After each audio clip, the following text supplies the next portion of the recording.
Another amazing truth is that the Holy Spirit assures Christians. The Holy Spirit assures Christians, specifically that they're in a right relationship with God through Jesus Christ. So Van, please read Romans 8, verses 14 through 16.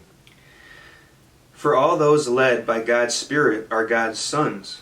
For you did not receive a spirit of slavery to fall back into fear.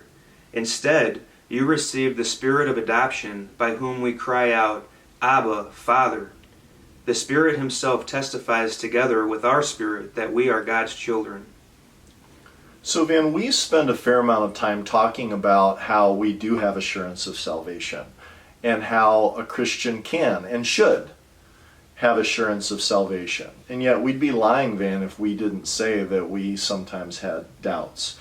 So Van, will you talk openly about any doubts that you have that come into your head regarding your own salvation?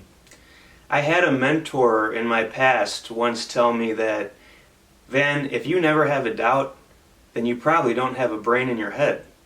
In other words, he was saying that doubt is simply a part of the human experience. And so when I fall short or fall into temptation and fail or say something or do something and think, how could I be a Christian? It's the Holy Spirit that, yes, convicts me of that, but then also reassures me and points me to the cross and to Jesus Christ, so that ultimately my confidence is in the cross and not in myself.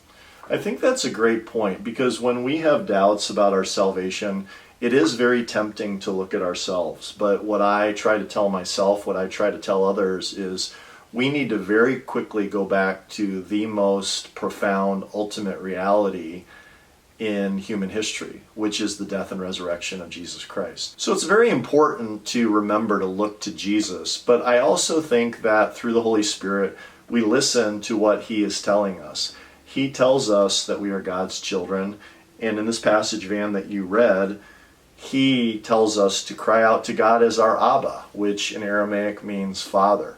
So if someone asked me, Jay, are you sure that you're a Christian? Of course I have doubts, but I would say, well, of course I am, because God is my Father, and I love Him all through Jesus Christ.